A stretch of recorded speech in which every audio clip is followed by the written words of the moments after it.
वही हुआ जिसको दुनिया का डर था। सोचिए, ईरान को रूस ने एक ऐसा मिसाइल तैनात कर दिया है जो परमाणु हथियार ढो सकता है। उसकी बाकायदा टेस्टिंग हुई है। अजीत अंजुम ने लिखा है कि अब होगा तांडव ईरान और इजराइल के बीच। क्या परमाणु युद्ध होने वाला है? क्या ईरान अपनी रक्षा के लिए इजराइल पर सीधे परमाणु हमला करेगा? और क्या रूस और चीन के दम पर इजराइल को खत्म कर दिया जाएगा? नमस्कार, मैं शंभू कुमार सिंह और आप देख रहे हैं नेशनल दस्तक। दुनिया में सबसे ज्यादा डराने वाली खबर है। दुनिया भर के जो बुद्धिजीवी हैं, दुनिया भर के जो रक्षा विशेषज्ञ हैं और दुनिया भर के जो राजनीतिक नेता हैं, किसी भी देश के प्रधानमंत्री हो या राष्ट्रपति हो, इस समय पूरी दुनिया में कोहराम मचा हुआ है। आपात बैठक हो रही है। दुनिया भर के मीडिया में सिर्फ एक ही मुद्दा है कि क्या ईरान अपनी रक्षा के लिए इजराइल पर परमाणु हमला करेगा। सच्चाई यही है, क्योंकि जैसे ही हाल ही के दिनों में 7 से 8 दिन हो गया, ईरान ने जब इजराइल पर मिसाइल दागे थे, क्योंकि ईरान नाराज था, खफा था। जिस तरह से हिजबुल्लाह प्रमुख नसरुल्लाह को मारा गया, नसरुल्लाह के दूसरे नंबर के सक्सीडर को मारा गया और जिस तरह से लेबनान पर सीधे हमला हुआ, उसके बाद ईरान ने इसको अपनी प्रतिष्ठा का विषय बना लिया। उसके बाद मुस्लिम देशों की बैठक हुई, इस्लामिक देशों की बैठक हुई और उसके बाद तय हुआ कि अब किसी भी कीमत पर कोई समझौता नहीं किया जाएगा। मैं पहले से बता रहा था आपको कि ईरान जो है वो इजराइल से कम पावरफुल देश नहीं है। दोनों की ताकत लगभग बराबर है, लगभग बराबर है। और अगर जनसंख्या की बात करें और जमीनी फोर्स की बात करें, जवानों की बात करें, तो इजराइल पर ईरान भारी पड़ता है। लेकिन इजराइल को गुमान था अपने तकनीक का, अपने टेक्नोलॉजी का। उसे पता था कि आयरन डोम रडार है, मिसाइल हमारे देश में नहीं गिरेगा।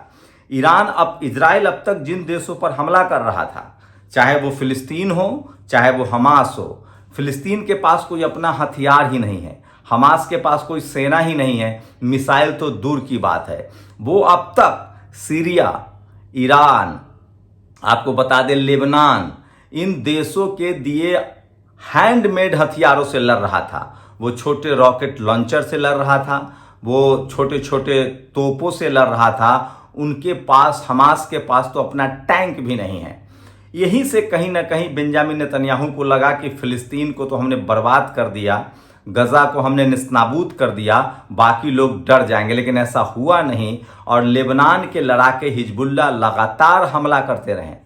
इसी के बाद इजराइल का मन बढ़ा हुआ था। इजराइल को लग रहा था कि जिस तरह से हमने हमास और फिलिस्तीन को निस्नाबूद कर दिया, खाक में मिला दिया, मलबे में तब्दील कर दिया, दुनिया के किसी देश ने नहीं बोला।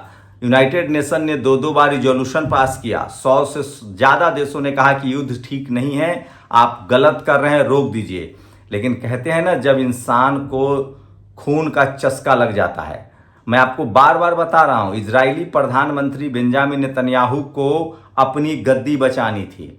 इजराइल पर कोई खतरा नहीं था, इजराइल पर कोई बड़ा मैसिव अटैक नहीं हुआ था। लेकिन इजराइल में चुनाव था, बेंजामिन नेतन्याहू की कुर्सी खतरे में थी, क्योंकि तेल अवीव में बड़े बड़े प्रदर्शन हो रहे थे। कहा जा रहा था कि बेंजामिन नेतन्याहू इजराइल की सत्ता पर कब्जा जमाए रखना चाहता है। इसके बाद बेंजामिन नेतन्याहू को एक बहाना चाहिए था। फिलिस्तीनियों की तरफ से एक रॉकेट दागने की घटना हुई, उसके बाद हमला कर दिया गया और हमला इतना विभत्स और भयानक था कि पूरी दुनिया इजराइल के खिलाफ खड़ी हो गई, क्योंकि हमला मानवता के खिलाफ था, युद्ध नियमों के खिलाफ था। जब 2 देशों में युद्ध होता है तो मिलिट्री सेंटर को टारगेट किया जाता है, न कि बिजली को, अस्पताल को, बच्चों को, महिलाओं को, बुजुर्गों को टारगेट किया जाता है। लेकिन इजराइल की रणनीति इस बार अलग थी। इजराइल कहर ढाना चाहता था, वो युद्ध के सारे मापदंडों की धज्जियां उड़ाना चाहता था और इसी वजह से दुनिया भर के देशों में इजराइल के खिलाफ गुस्सा पनपा। यहां तक कि यमन के लड़ाके हुती ने मिलिट्री ऑपरेशंस पर हमले करने शुरू कर दिए। इजराइल आने जाने वाले जितने जो बड़े बड़े जहाज थे उन पर हमला शुरू किया जिनसे हथियार और रसद आ रहे थे। लेकिन इसके बाद भी इजराइल को लगा कि वो ताकतवर देश है और लेबनान जो थोड़ा बहुत हमला कर रहा था उस पर हमला कर दिया। वहीं से बात इजराइल के हाथ से निकल गई। आपको पता है रूस किस तरह से यूक्रेन युद्ध में फंसा हुआ है। यूक्रेन की मदद अमेरिका कर रहा है, यूरोप कर रहा है और रूस चाहता था कि ये लोग इनकी मदद बंद करें। उसी का बदला वो इजराइल से लेना चाहता है। और जिस तरह से अमेरिका और यूरोप के देश यूक्रेन की मदद कर रहे हैं, ठीक उसी तरह से रूस और चीन ने अब ईरान की मदद करनी शुरू कर दी है। ईरान की वो मदद कर रहे हैं, इससे पहले वो हमास की मदद कर रहे हैं, वो हिजबुल्लाह की मदद कर रहे हैं, वो हुती की मदद कर रहे हैं। लेकिन अब जो सबसे विकराल जो संकट आ गया है वो है परमाणु युद्ध का। आपको जानकर हैरानी होगी कि लगभग 10 करोड़ की आबादी है ईरान की। इजराइल के पास भी एटॉमिक हथियार है, उन्नत किस्म के मिसाइल है, फाइटर प्लेन भी है। अगर इजराइल ईरान पर हमला करता है तो ईरान अपने बचाव के लिए उसके पास दूसरा कोई रास्ता नहीं होगा। वैसे तो ईरान के पास पहले से ही 500 किलोमीटर तक के मिसाइल हैं, लेकिन रूस ने जो हथियार दिया है, ये जो हथियार है इसके बारे में मैं आपको डिटेल्स बताऊं तो ये जो रूस ने जो हथियार दिया है ये आधुनिक हथियार है और इस हथियार का काम है मिसाइल को ढोना। और अगर ये हथियार इस युद्ध में चला तो आप संकट का अंदाजा नहीं लगा सकते हैं। सबसे विभत्स घटना है ये। सोचिए, रसिया ने अपना इस्केंडर मिसाइल ईरान भेजा है जो परमाणु हथियार ले जाने में सक्षम है। सोचिए, इस्केंडर मिसाइल है नाम इसका। ये मिसाइल आज ईरान को इजराइल के खिलाफ युद्ध के लिए दिया गया है। तो इस्केंडर मिसाइल जो है वो दिया गया है। ये वो मिसाइल है जिससे परमाणु हथियार ढोया जा सकता है। दुनिया को पता है कि इजराइल के पास परमाणु हथियार है तो ईरान के पास भी परमाणु हथियार है। 7 दिनों का समय हो गया था, लगातार दुनिया की नज़र थी कि क्या 200 मिसाइल ईरान ने दागा था, इजराइल बदला लेगा, क्या इजराइल पलटवार करेगा। इंटरनेशनल न्यूज में खबरें चल रही थी कि लगातार अमेरिका इजराइल को समझा रहा है कि ये विनाशक होगा क्योंकि ईरान के पास वो तमाम हथियार मौजूद हैं, मिसाइल मौजूद है, हवाई जहाज़ मौजूद है, उसके पास फाइटर प्लेन भी है, नेवी भी है, युद्धपोत भी है। इजराइल पर हमला कहीं से भी अनुचित नहीं रहेगा। खामनेई ने साफ साफ ऐलान कर दिया कि इजराइल अब इस युद्ध से पीछे नहीं हटने वाला है। अगर उस पर हमला हुआ तो वो अपनी रक्षा करेगा। साथ ही उस खामनेई ने कहा था कि मानवता के खिलाफ जो युद्ध चल रहा है, खासकर जो इजराइल पर ने जिस तरह से लेबनान पर हमला किया है, जिस तरह से फिलिस्तीन और हमास पर हमला किया है, ये मुस्लिम देशों पर हमला माना जाएगा, ये इस्लामिक देशों पर हमला माना जाएगा, ये मानवता पर हमला माना जाएगा और ईरान इस हमले के खिलाफ खड़ा है।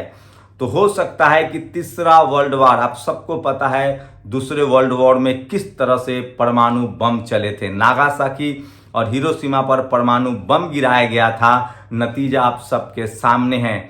उसके बाद से अब तक परमाणु बम का इस्तेमाल नहीं हुआ है, लेकिन इजराइल ने इस स्थिति में ला दिया है कि अगर इजराइल ईरान पर हमले की कोशिश करता है तो ये जो इस्केंडर मिसाइल तैनात किया गया है जिसको रूस ने दिया है, मैं पहले दिन से बता रहा था कि रूस और चीन इस युद्ध में सबसे बड़े प्लेयर हैं। भारत जहां शांति चाहता है, भारत जहां शांति के लिए मीडिएटिंग कर रहा है, वहीं रूस का अपना इसमें नफा नुकसान है। रूस चाहता है कि अमेरिका और यूरोप उसको यूक्रेन को बंद करे मदद करना, तब हम हमास और फिलिस्तीन को मदद करना बंद करेंगे, ईरान को मदद बंद करेंगे। और चीन का अपना व्यापारिक स्वार्थ है। चीन देख रहा है कि इसी बहाने मुस्लिम कंट्री में जिस तरह से सिंपैथी है और भारत का जो बड़ा मार्केट है मिडिल ईस्ट में, उस पर कब्जा किया जाए। तो सबके अपने अपने स्वार्थ है, लेकिन इस युद्ध में अगर कोई सबसे बड़ा दोषी है तो वो इजरायली प्रधानमंत्री बेंजामिन नेतन्याहू, जिसने पूरे मिडिल ईस्ट को युद्ध में धकेल दिया है। और इससे महंगाई बढ़ रही है, तेल के दाम बढ़ रहे हैं और पूरी दुनिया में अब भय व्याप्त है। पूरी दुनिया में इस बात पर बहस हो रही है कि क्या हम तीसरे वर्ल्ड वॉर की तरह जा रहे हैं। तमाम जो मिडिल ईस्ट के कंट्री हैं, रूस है, वो कह रहा है कि ये नेतन्याहू जो है वो हिटलर के पद चिन्हों पर चलता है। हिटलर यहूदी जो थे, हिटलर यहूदी था, उसके पद चिन्हों पर चलता है और ये हिटलर है और इसका खात्मा ज़रूरी है। तो सोचिए कि एक शख्स बेंजामिन नेतन्याहू ने पूरी दुनिया को संकट में डाल दिया है और अब परमाणु युद्ध की तैयारी चल रही है और रूस ने स्कैंडर मिसाइल ईरान को दिया है जिससे परमाणु बम ले जाया जा सकता है। तो इस समय की सबसे बड़ी अपडेट है जो दुनिया को डराने वाली है। शुक्रिया। नेशनल दस्तक की आपसे गुजारिश है कि अगर इसको बचाना चाहते हैं तो नेशनल दस्तक को सब्सक्राइब करने के लिए रेड कलर के सब्सक्राइब बटन को दबाएं, फिर बेल आइकन की घंटी दबाएं। नेशनल दस्तक को बचाने के लिए बहुत ज़रूरी है कि हर खबर को शेयर करें, लाइक करें, कमेंट जरूर करें।